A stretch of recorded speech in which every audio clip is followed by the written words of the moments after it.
c'était en l'an 2000. Voilà, vous connaissez un petit peu les statistiques de ce prix de Paris. 4 drivers ont déjà gagné. On va voir si l'un des 4 le remporte aujourd'hui. Nouvelle fois, on est tout près du départ. Regardez, on va partir pour 4125 mètres. Le prix de Paris qu'on pourrait qualifier de marathon de Paris aujourd'hui sur l'hippodrome de Paris-Vincennes. Départ imminent dans quelques instants. Les choses sont dans les airs de départ. On va partir. On a les yeux rivés sur Général du Pommeau, sur un CRGD. Attention au départ. Ça semble parti.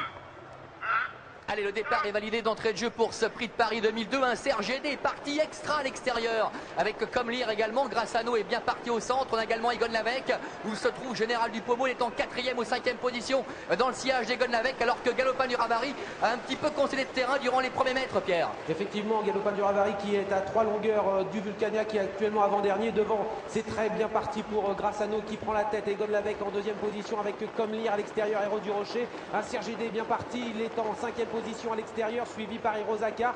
Où est Général du Pommeau actuellement? Eh bien, il est au sein du peloton en 7e position. Nous sommes à 45 km/h, Pierre, avec Grassano qui contrôle les opérations. On a à l'extérieur un CRGD, Yves Dreux qui a peut-être demandé à son partenaire maintenant d'accélérer pour venir aux côtés du représentant de Paul Viel. Héros du Rocher 3e, Egon Lavec est 4e le long de la corde. Et près c'est le comme lire en ce qui concerne la belle Hirosaka. Elle suit comme son ombre un CRGD. Général du Pommeau est au sein du peloton et on notera toujours à l'arrière-garde Fiesta d'Anjou, Galopin du Ravary, ainsi également que le numéro 2 Yves Vulcania. On va bientôt aborder une première fois la montée et un CRGD vient aux commandes. Yves Dreux en tête à l'extérieur de Grassano qui contrôle les opérations. Hirosaka est en 3e épaisseur, mais bien sûr Nicolas Roussel va certainement accélérer pour ne pas rester en épaisseur à cet instant. Général du Pommeau est toujours au sein du peloton actuellement. À l'arrière-garde, c'est Yves Vulcania qui ferme la marche. Ah là là, Hirosaka qui reste quelque peu le nez au vent ici en 3e épaisseur. Elle est contrée le long de la corde par Grassano. Un CRGD est au centre et tous les trois sont talonnés par Héros du Rocher. Egon Lavec est en 5e position devant Comlire et Fontaine du Poli.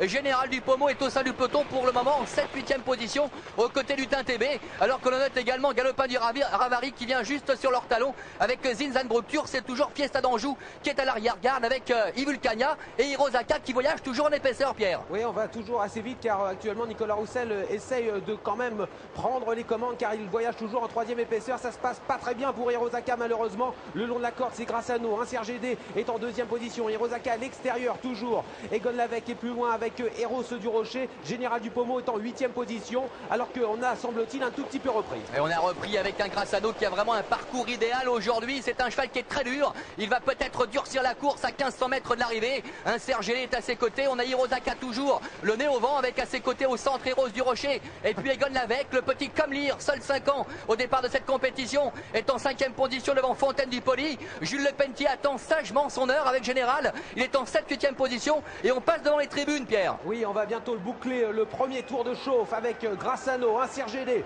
aux commandes, un tour de l'arrivée. En 2e position, en 2e ligne, on retrouve Egon Lavec avec Héros du Rocher. Hirosaka qui est toujours obligé de voyager en 3e épaisseur. Nicolas Roussel, il faut absolument qu'il se rabatte. En 8e position, on a Fontaine du Poli avec également Général du Pommeau. Utin TB à l'arrière-garde, c'est Fiesta d'Anjou et Yves Vulcania qui ferme la marche. On accélère quelque peu dans la descente. Nous sommes à 55 km/h maintenant avec Grassano qui déroule, un CRGD à son extérieur. La pauvre Hirosaka qui se retrouve piégée le nez au vent, qui ne peut pas se rabattre avec Héros du Rocher à son intérieur le long de la corde. Et Egon Lavec, attention à lui, il a un parcours idéal. Il précède comme lire devant Fontaine du Poli, Général du Pommeau. Et on passe maintenant le poteau des 1500 derniers mètres. Tout se passe bien pour le moment pour un CRGD, le fils de Jet Duvivier qui va facilement à l'extérieur de Grassano qui aujourd'hui est magistral. Ces deux chevaux sont toujours en tête avec Hirosaka, vous le voyez, c'est cette belle brune à l'extérieur qui est toujours en épaisseur malheureusement. Juste derrière on a Egon Lavec et Héros du Rocher. Les places n'ont pour le moment pas bougé. Général du Pommeau actuellement casaque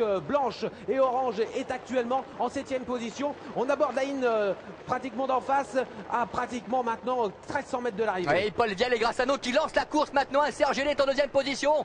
Tous les deux se détachent. Hirosaka est 3e. Oh là là, Egon Lavec qui est au galop le long de la corde. Héros du Rocher se rapproche devant Comlire. Et puis Jules Lepentier qui tente de revenir maintenant avec Général du Pommeau qui semble avoir énormément de ressources. Il va déboîter du sillage de Comlire. Ça y est, Yves Dreux accélère. Il se détache avec un CRGD. Il prend plusieurs longueurs d'avance. Yves Dreux qui maintenant force l'allure. En 2e position, Grassano. Beaucoup plus loin, on retrouve Comlire qui essaye de résister en 3e position. Général du Pommeau n'a pas encore dit son dernier mot. Il reste derrière Comlire. Hirosaka a beaucoup de mal avec Zinzanbrücktur qui revient. On est dans le dernier tournant. Et l'intersection des pistes avec un CRGD qui se détache maintenant. Il est lancé par Yves Dreux. Grassano est deuxième. On a également Comlir qui se rapproche et puis Général Dupomont qui a énormément de ressources en quatrième position. Attention également à Zinzan Bructure qui va très fort à l'extérieur, mais un CRGD s'envole peut-être vers un succès. Fantastique, un CRGD qui rentre en tête dans la ligne d'arrivée, il a 3 longueurs d'avance, il ne va peut-être pas être rejoint. Attention, un Général Dupomont qui finit très fort après un très bon parcours. Général Dupomont qui va attaquer un CRGD, les deux champions à la lutte pour la victoire. Un CRGD à l'extérieur de Général Dupomont, un CRGD, quelle lutte splendide. Le prix de Paris 2002 va être remporté par Général Dupomont. Un CRGD est deuxième, Comlir troisième, Zinzan Bructure devance plus loin, Galopin du Ravary. Fantastique Général Dupomont qui s'impose dans ce prix de Paris 2002.